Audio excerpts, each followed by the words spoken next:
الحمدللہ وکفا وسلام علی عبادہ الذین اصطفیٰ اما بعد۔ اللہ تعالیٰ نے اس امت کو جن صفات کے ساتھ مختص کیا ہے، پیوند کیا ہے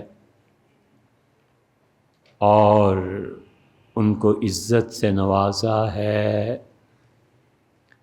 وہ بنیادی طور پر ایک چیز تھی جس کو کہتے ہیں کہ عدالتوں سے انصاف کا ملنا۔ اور 1500 سال میں آج تک کبھی بھی کسی کو قانون سے مستثنیٰ نہیں کیا گیا، نہ کسی بادشاہ کو، نہ اس کے وزیروں کو، اور ہمیشہ یہ ہوتا رہا کہ قانون اس کی بلندی رہے گی اور قانون اس کے خلاف جو بھی چلے گا، عدالت اس کو اپنے فیصلے سے جبراً یا قہراً یا پھر کوئی بھی طریقہ لیکن انصاف قائم کیا جائے گا۔ امت میں ایک پورا طبقہ ایسا رہا ہے جن کے خون اور گھٹی میں حضور صلی اللہ علیہ وسلم یہ بات چھوڑ کے دنیا سے تشریف لے گئے تھے کہ ہر حال میں انصاف کو قائم رکھنا ہے۔ چنانچہ ان کی زندگیوں میں اور ان کی زندگیوں کے بعد بھی جو ان کے نائبین آئے، سب کے سب قانون کی بالادستی کے لیے کام کرتے رہے، اور کوئی ایسا نہیں تھا جس نے کبھی یہ سوچا تک بھی ہو کہ میں مطلق العنان ہوں، ایبسلیوٹلی میرے فیصلے درست ہیں اور دنیا کی کوئی طاقت مجھے سوائے اللہ کے کسی چیز پر نہیں روک سکتی۔ کون اس پہ عمل کرتا ہے، کون اس پہ عمل نہیں کرتا، اور کس کو قانونی مجبوریاں ہیں یا نہیں ہیں، ہم کسی بھی شخص کی بجائے صرف یہ کہنا چاہتے ہیں کہ بندے کے اور اللہ کے درمیان صرف ایک چیز ہے جو بندے کو اللہ تک پہنچنے نہیں دیتی، اور وہ چیز ہمالیہ پہاڑ سے بلند تر ہے، اور وہ ہے دعویٰ۔ بڑی خطرناک چیز ہے کہ میرا دعویٰ یہ ہے کہ دنیا میں کسی بھی عدالت میں مجھے چیلنج نہیں کیا جا سکتا۔ میرا دعویٰ یہ ہے کہ اس شہر میں مجھ سے بڑا کوئی ڈاکٹر نہیں ہے، لہٰذا سارا ہسپتال میرے حوالے کیا جائے۔ ایک آدمی کا دعویٰ ہے کہ وہ کہتا ہے میری جیسی شاعری اس پورے ملک میں کوئی نہیں کرتا، لہٰذا مجھے مشاعرے میں سب سے اونچی کرسی اور تخت پر بٹھایا جائے۔ جو آدمی جس بھی میدان میں چاہے وہ کتنا ہی ماہر کیوں نہ ہو، وہ جب دعویٰ کرتا ہے تو مصیبت میں پھنس جاتا ہے۔ صحابہ رضی اللہ عنہم کہتے تھے کہ زندگی کی آزمائشیں وہ کیڑے مکوڑے سمجھ لو، اور وہ تمہاری زبان کے ساتھ چپکے ہوئے ہیں۔ جب تم دعویٰ کرو گے تو وہ کیڑے اپنی جگہ چھوڑ کے زمین پہ آ گریں گے۔ بس بالکل اسی طرح یہ دعویٰ اتنی خراب چیز ہے کہ اللہ اس کو قائم نہیں رہنے دیتا، اور تو اور کوئی کرے گا۔ سیدنا موسیٰ علیہ الصلوۃ والسلام نے ایک بات کہہ دی، ان کا آواز سن کے کسی نے پوچھا کہ حضرت آپ سے بڑا صاحب علم کوئی ہے اور دنیا میں؟ اب وہ نبی وقت تھے، اللہ ان سے بات کرتا تھا، یعنی جاتے جاتے، بیٹھے ہوئے، چلتے ہوئے وہ اللہ سے کوئی بات کہتے تھے اور خدا ان کو جواب دیتا تھا۔ وہ جواب اب کیسے ہوتا تھا، ایک تو کہ لمبی بحث ہے، مگر ان کے ساتھ اللہ کا کلام، یہ تو آدم علیہ السلام کو ہوا تھا حاصل، یا حضور صلی اللہ علیہ وسلم کو، اور یا پھر حضرت موسیٰ علیہ السلام، جن کے متعلق قرآن کہتا ہے کہ وَكَلَّمَ اللَّهُ مُوسَىٰ تَكْلِيمًا، ہم نے تو موسیٰ سے باتیں کی۔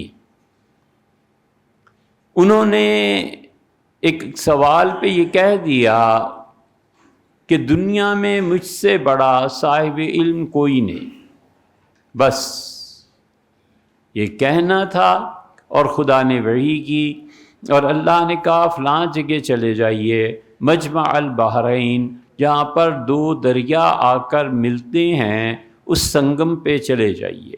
چنانچہ صحیح بخاری میں یہ حدیث کوئی 15 دفعہ سے زیادہ آئی ہے۔ اللہ نے آزمائش میں ڈال دیا، اور ایسی شدید آزمائش سے حضرت موسیٰ علیہ السلام گزرے۔ وہ پہنچے تو ایک آدمی اپنے پاؤں کے نیچے اور سر کے نیچے چادر دے کر وہ لیٹا ہوا تھا، تو انہوں نے سلام کیا۔ انہوں نے کہا انا بِأَرْضِكَ السلام، اس زمین میں مجھے سلام کرنے والا کون آ گیا؟ چہرے سے چادر ہٹائی تو انہوں نے کہا میں موسیٰ ہوں۔ ان کا بنی اسرائیل والے؟ انہوں نے کہا جی۔ انہوں نے کہا میری صحبت میں تم نہیں رہ سکو گے، بہتر ہے تم چلے جاؤ۔ انہوں نے کہا اللہ کا حکم ہوا ہے۔ انہوں نے کہا پھر مجھ سے میں جو مرضی کرتا رہوں، تم نے نہیں پوچھنا کہ میں نے کیوں کیا ہے۔ پھر 3 چیزیں جو پیش آئیں، 15ویں پارے کے آخر پہ اور 16ویں پارے کے آغاز میں انہوں نے 3 بظاہر دیکھنے میں بہت بڑی بڑی حرکتیں کیں۔ ایک کشتی توڑ دی جس پہ مسافر سفر کرتے تھے، ایک بچے کو مار دیا۔ تو یہ چیزیں پیش آئیں ان کے سفر میں۔ اللہ نے انہیں نہیں مستثنیٰ کیا موسیٰ علیہ السلام کہ آپ نے کہی کیوں کہ مجھ سے زیادہ کوئی نہیں۔ اس لیے اللہ کے اور بندے کے درمیان یہ استثناء ہے، یہ اپنے آپ کو بڑا سمجھنا ہے۔ اللہ کی معرفت کے لیے سب سے بڑی چیز عبدیت ہے، بندگی ہے، بس بندگی سے بڑی کوئی چیز نہیں ہے جو انسان کو اللہ کا قرب دے سکے۔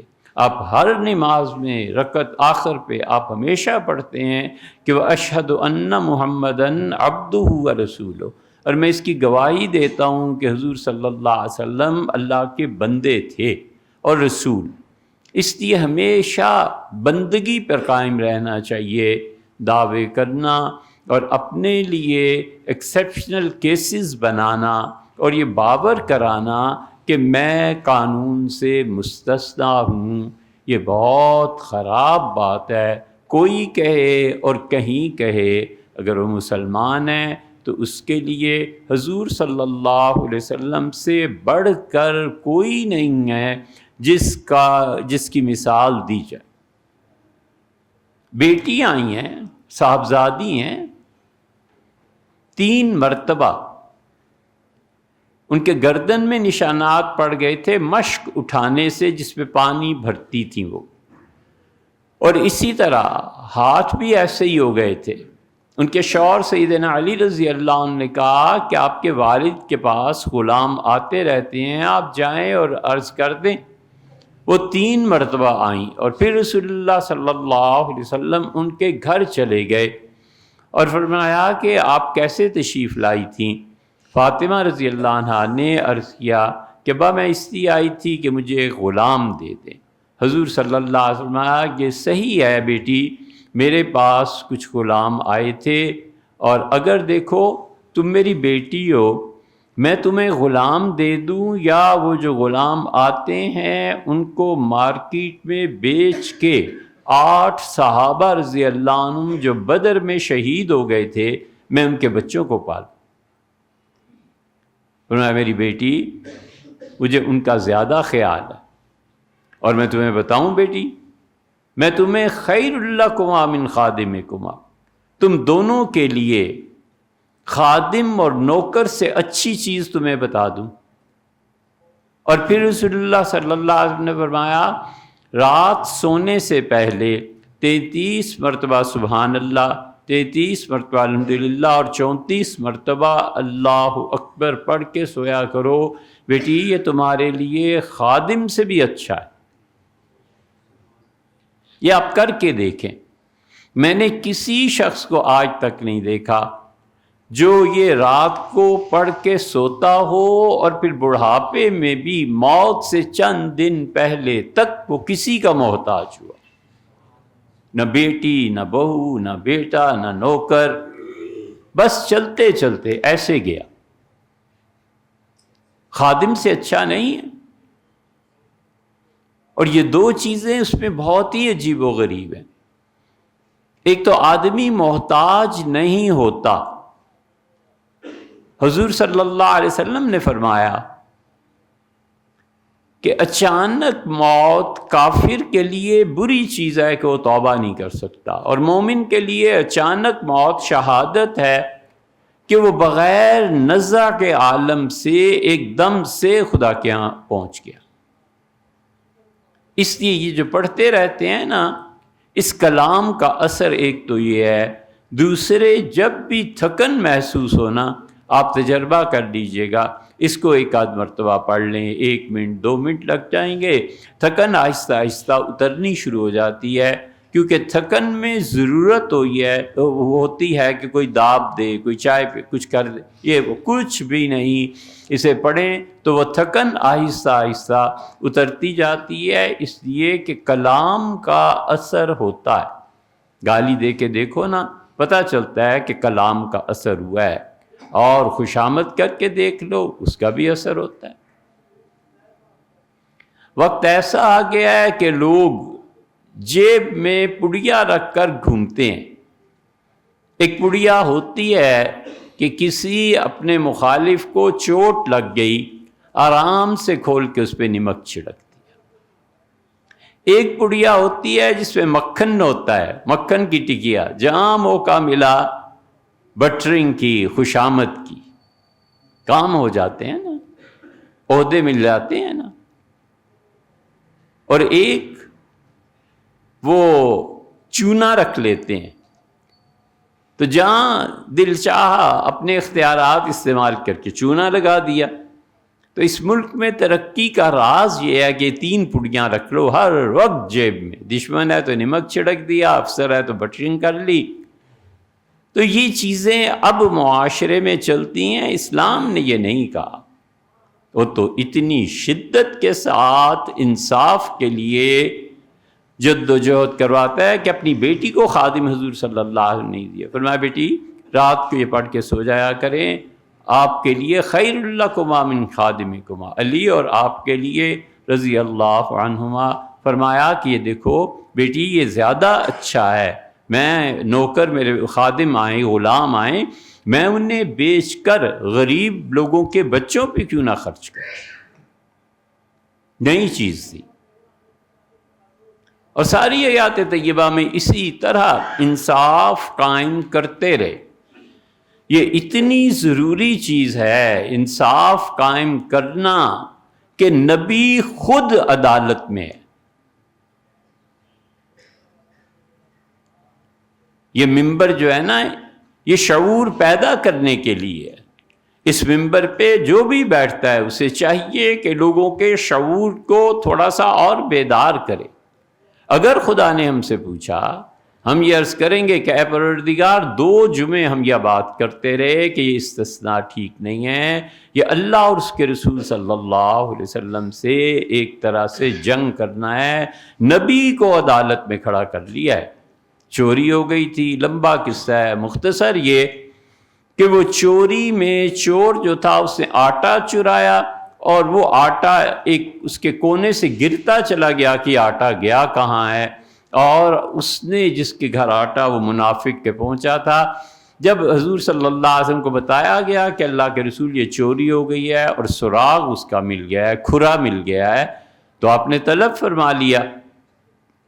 اس نے کہا اللہ کے رسول میں نے تو چوری نہیں کی، میرے گھر جو آٹا آ گیا یہ فلاں یہودی تھا ادھر سے گزرا تھا، ہو گیا۔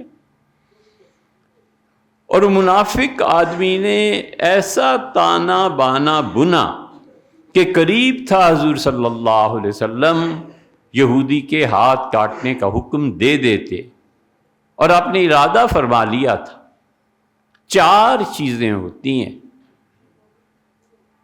نبی کا قول، نبی کا فعل۔ جب 2 چیزیں آپس میں ٹکراتی ہوں تو ہمیشہ نبی کے قول کو لیا جاتا ہے، بات کرنے کو لیا جاتا ہے، اس کے عمل کو نہیں دیکھنا چاہیے۔ تیسری چیز ہوتی ہے پکا ارادہ، تقریر، پہلے تو تقریر۔ تیسری چیز ہوتی ہے تقریر، کہ حضور صلی اللہ علیہ وسلم نے کوئی بات کہہ دی ہو، اس کا اعتبار ہوتا ہے، آپ کے عمل کا اعتبار نہیں۔ اللہ نے عمل میں بہت سی آزادیاں انہیں دی تھیں جو ہمیں نہیں ہیں۔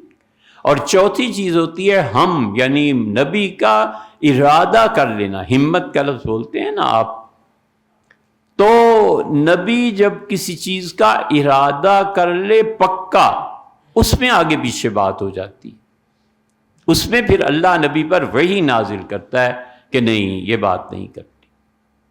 اور عام امت میں کوئی آدمی ہو تو خدا اس کو سمجھاتا ہے کبھی خواب سے، خدا اس کو سمجھاتا ہے کبھی کبھی قرائن سے کہ سمجھو، خدا اس کو سمجھاتا ہے کبھی کشف سے، خدا اس کو سمجھاتا ہے اچانک کوئی آدمی کوئی بات کر دے اور آدمی سوچتا ہے کہ یہ جملہ کیوں کہا، معلوم ہوتا ہے اللہ نے میری رہنمائی فرما دی۔ اسی لیے اللہ کہتا ہے القى السمع وهو شہید، لوگوں اپنے کان کھلے رکھو۔ تو آدمی جب سنتا ہے ان 4 راستوں سے، 6 راستے ہیں، ایک فراست ہے، ایک موضوع پہ ہفتہ بھر بات کرنے کی ہوتی ہے کہ علم میں اضافہ ہو، شعور میں اضافہ ہو، جانوروں میں اور ہم میں کیا فرق ہے۔ حضور اقدس صلی اللہ علیہ وسلم یہودی کا ہاتھ کٹوا دینا تھا، اللہ نے وہی نازل کی، اللہ نے کہا ہم نے آپ کو قرآن دیا ہے، اس لیے دیا ہے کہ آپ سچائی کے ساتھ فیصلہ کریں، وَلَا تَكُنْ لِلْخَائِنِينَ خَصِيمًا۔ اور یہ آپ کیا کرنے لگے ہیں؟ ان بددیانت منافقوں کے پروپیگنڈے سے متاثر ہو کے آپ اس کا ہاتھ کٹوانے لگے ہیں یہودی کا۔ اللہ نے صاف بتا دیا کہ یہودی میں کوئی عیب نہیں ہے، اور عیب ان منافقوں میں۔ یہ انصاف اتنا ضروری ہے، کوئی استثناء اس میں نہیں ہے۔ حضور صلی اللہ علیہ وسلم اللہ نے وہی نازل کر دی، اور آدمی بھی یہودی اس کے حق میں چلے گئے کہ ٹھیک ہے۔ حضرت رسالت مآب صلی اللہ علیہ وسلم پوری حیات طیبہ میں غیر مسلموں کا ادب، احترام، ان کے حقوق، صحابہ رضی اللہ عنہ کہتے ہیں جنازہ آیا اور آپ بیٹھے ہوئے تھے تو حضور صلی اللہ علیہ وسلم جنازے کے احترام میں اٹھ کے کھڑے ہو گئے، روڈ سے، گلی سے جنازہ گزرا تو صحابہ رضی اللہ عنہ نے کہا کہ اللہ کے رسول یہ تو ایک یہودی عورت ہے، تو آپ نے فرمایا لیست نفسن، یہ جاندار نہیں تھی، اس میں زندگی نہیں تھی۔ مطلب یہ ہے کہ مرنے کے بعد بھی ان کا احترام باقی ہے۔ الیست نفسن، یہ انسان نہیں تھی۔ ایک غزوے سے واپسی پہ ایک عورت کی لاش دیکھی تو آپ نے افسوس کا اظہار فرمایا اور بتایا کہ ہم کبھی بھی عورتوں کے ساتھ اس طرح نہیں کرتے۔ اس قدر انصاف تھا کہ تشریف لائے اور فرمایا وہ یہاں ایک عورت ہوتی تھی ہماری مسجد میں جھاڑو دے دیا کرتی تھی، سیاہ فام تھی، وہ کہاں گئی؟ تو لوگوں نے کہا اللہ کے رسول اس کا تو انتقال ہو گیا۔ فرمایا ہو، مجھے کیوں نہیں اطلاع دی؟ عرض کیا گیا رات کا وقت تھا، ہم نے کہا آپ کی نیند کو ایسے ہی ڈسٹرب کرنا مناسب نہیں، ہم نے جنازہ پڑھ کے دفن کیا۔ اور رسول اللہ صلی اللہ علیہ وسلم اس عورت کے جنازے کیا قبر پہ تشریف لے گئے، اور قبر پہ کھڑے ہو کے آپ نے پوری نماز جنازہ 4 تکبیروں سمیت پڑھی، اور آپ نے فرمایا تم جانتے نہیں ہو جس کا جنازہ میں پڑھا دوں نا اللہ اس کی قبر کو نور سے بھر دیتا۔ کدھر ہے استثناء؟ اس عورت کے ساتھ انصاف نہیں ہوا نا۔ صحابہ رضی اللہ عنہ کی کوئی غلطی نہیں، انہوں نے محبت سے کہا کہ جناب والا آرام فرما رہے، ان کی بھی کوئی غلطی نہیں۔ یہ انصاف ہے جس کی نظر میں کوئی بڑے سے بڑا عہدہ اور چھوٹے سے چھوٹا شہری سب برابر۔ خالد ابن ولید رضی اللہ عنہ یمن کی ایک جنگ میں ایک آدمی شہید ہو گیا، اور خالد ابن ولید رضی اللہ عنہ نے اس عورت سے شادی کر لی، اس کی بیوہ سے۔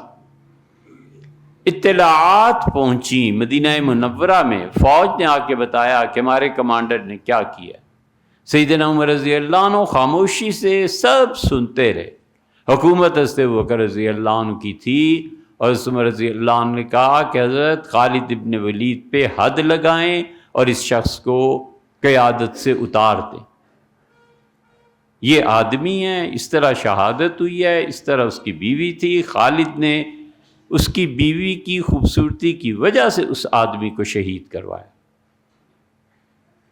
حضور اقدس صلی اللہ علیہ وسلم کی بات درمیان میں آ گئی تو حضرت ابوبکر رضی اللہ عنہ نے کہا کہ خالد نے یہ کیا ہو، مجھ تک یہ شہادتیں نہیں پہنچی عمر، اور یاد رکھو وہ ایسی تلوار ہے جسے حضور صلی اللہ علیہ وسلم نے فرمایا تھا اللہ کی تلوار ہے، میں اس خلافت کے لیے اس شخص کو قتل نہیں کر سکتا، فتح اس کے ساتھ ہے، ہمیں اپنے کام کرنے ہیں۔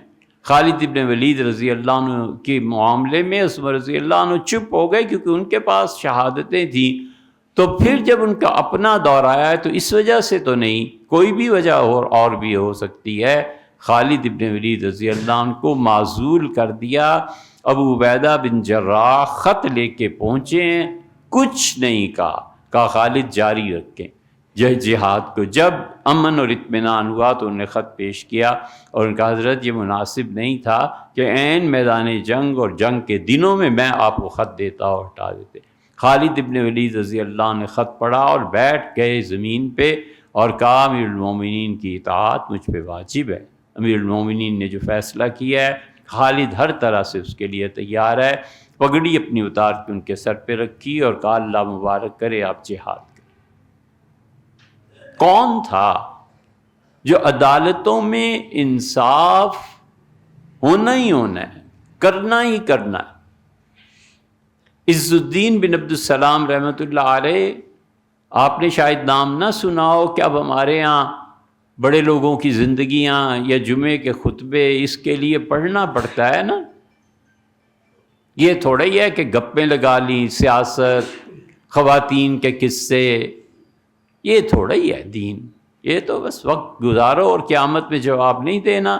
اللہ پوچھے گا کہ میری مخلوق آتی تھی، تمہیں سنتی تھی، تم نے کیا بتایا؟ عز الدین بن عبد السلام رحمۃ اللہ علیہ اتنے بڑے آدمی تھے کہ پوری تاریخ ان کے لیے لکھی گئی۔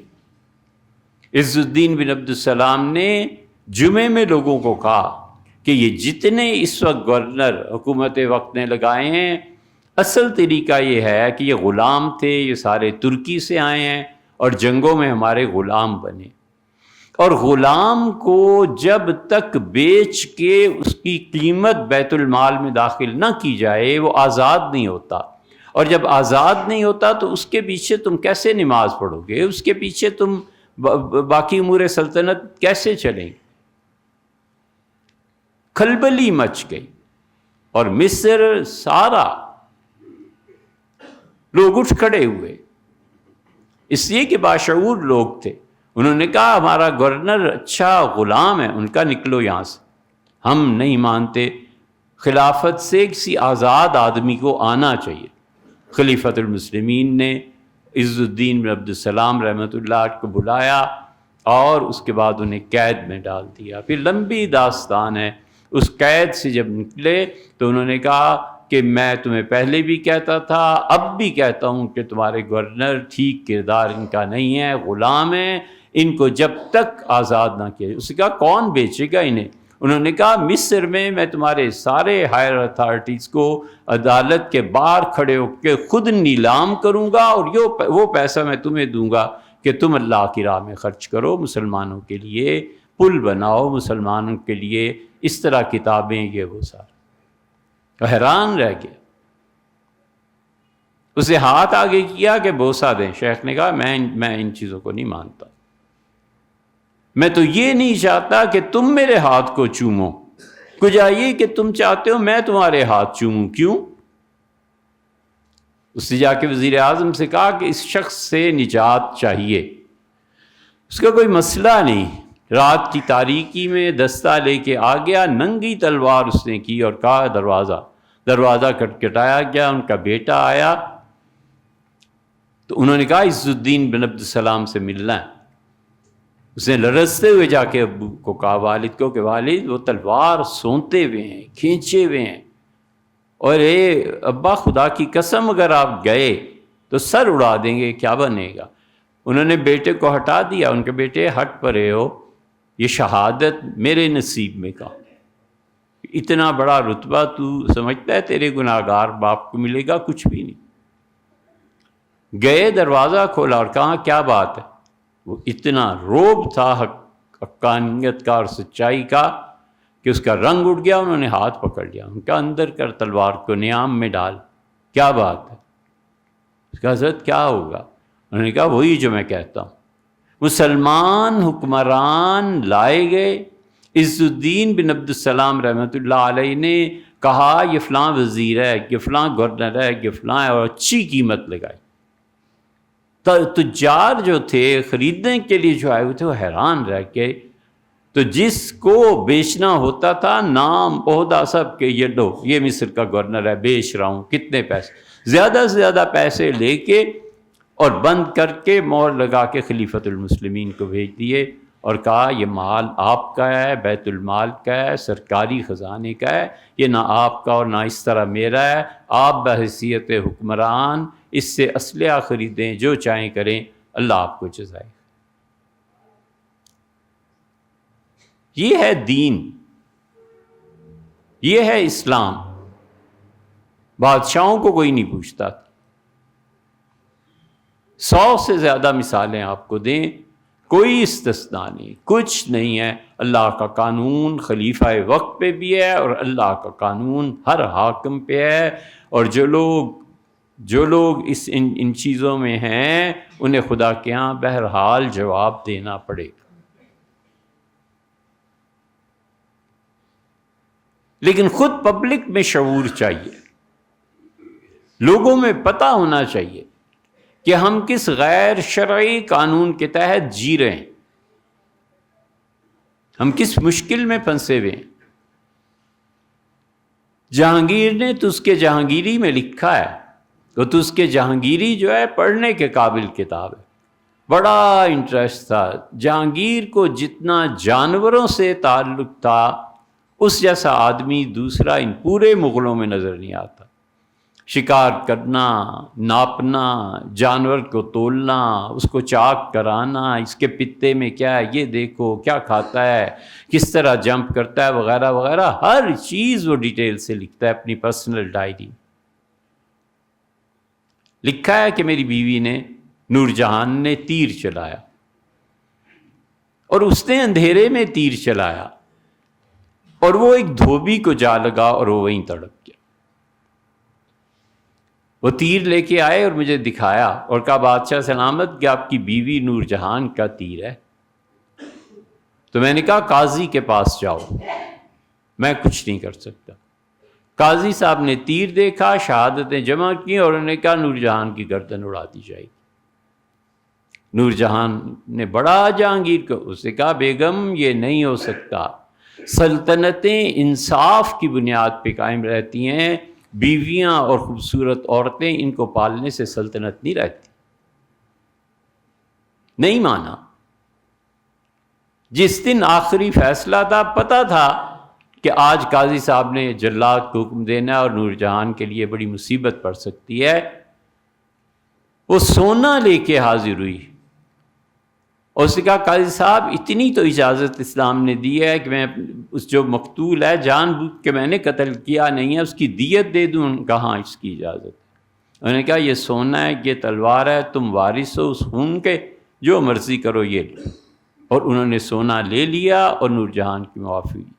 جہانگیر کہتا ہے میں بظاہر دربار میں بیٹھا تھا لیکن میری پوری توجہ اس طرف تھی کہ دیکھیں کیا فیصلہ ہوتا ہے، اور مجھے آ کے خوشخبری سنائی گئی اور میں گھر گیا اور نور جہان بیٹھی تھی، میں نے کنڈی لگا لی اور اس کے پاؤں میں گر گیا۔ میں نے کہا تمہیں کچھ ہو جاتا تو میری زندگی بیکار تھی، میں کیا کرتا؟ اس نے مجھے ہٹایا اور اس نے کہا چلو ادھر سے، اب تم میرے پاؤں چومتے، اور میں نے تمہیں کہا تھا قاضی۔ اس نے کہا نہیں بی بی ایسے نہیں ہوتا، حکومتیں انصاف پہ چلتی ہیں اور میں انصاف کے معاملے میں کسی کی پرواہ نہیں کروں۔ اس قدر زبردست انصاف تھا کہ اس نے کوئی 35-40 کلو کی زنجیر لگوائی ہوئی تھی، اور جو آ کے اس زنجیر کو کھینچتا تھا اس کے سلیپنگ روم جو بیڈ تھا اس پہ گھنٹیاں بجنے لگتی تھیں۔ جہانگیر کوئی حالت ہو اٹھ کے چلا جاتا تھا اور کہتا تھا ہاں بھی بتاؤ کیا بات۔ ایک گھوڑا چلا گیا، اس نے زنجیر پکڑ کے کھینچ دی۔ سیدنا عمر رضی اللہ عنہ کے زمانے میں ہرن آ گئے تھے انصاف مانگنے، اور ان کے یہ فجر کی نماز کے بعد وہ جب مین روڈ پہ آئے تو ہرن زبانوں سے ان کے ہاتھ چاٹ رہے تھے۔ یہ تھے حکمران کے قابل۔ انہوں نے کہا لوگوں، صحابہ رضی اللہ عنہ سے کہا کہ لوگوں لگتا ہے کوئی بات ہو گئی ہے، جو ہرن آ کے مجھے چاٹ رہے ہیں، ان کو کسی مدد کی ضرورت۔ اور یہاں کیا ہوا؟ نور جہان نے یہ حرکت، یہ سب کچھ ہو گیا تو جہانگیر گھوڑے کو کھینچ دیا۔ جہانگیر نے کہا چلو اس کو پانی پلاؤ، جلدی کرو۔ بے تحاشا گھاس اس نے کھائی۔ اس نے کہا ڈھونڈو اس کا مالک کون ہے۔ ڈھونڈ لیا گیا۔ انہوں نے کہا وہ تمہارا گھوڑا میں نے رکھا ہوا ہے، اس رات کیا ہو گیا تھا جو یہ میرے پاس آیا؟ اس نے، یہ جہانگیر خود کہتا ہے کہ انہوں نے کہا ہم مصروف بہت زیادہ تھے، اس کو کھانا نہیں دے سکے تھے، گھاس نہیں دے سکے تھے، اس لیے یہ آپ کے پاس آیا ہے۔ اس انصاف کا اثر جانوروں تک پہ پڑتا ہے۔ اسی لیے حضور اقدس صلی اللہ علیہ وسلم نے فرمایا تھا کہ لوگوں، بادشاہ کے ظلم سے بٹیرا اپنے گھر میں مر جاتا ہے، اپنی تھیلی میں مر جاتا ہے۔ اس لیے نہ کریں سپریم کورٹ کے فیصلے اور ادھر ادھر کے فیصلے اور جو بھی ہے، لیکن جو کر رہے ہیں یہ نہ کریں، اللہ کے لیے نہ کریں۔ اللہ کا قانون کسی کو نہیں چھوڑے گا، خدا کا خوف چاہیے بس، اور کچھ نہیں۔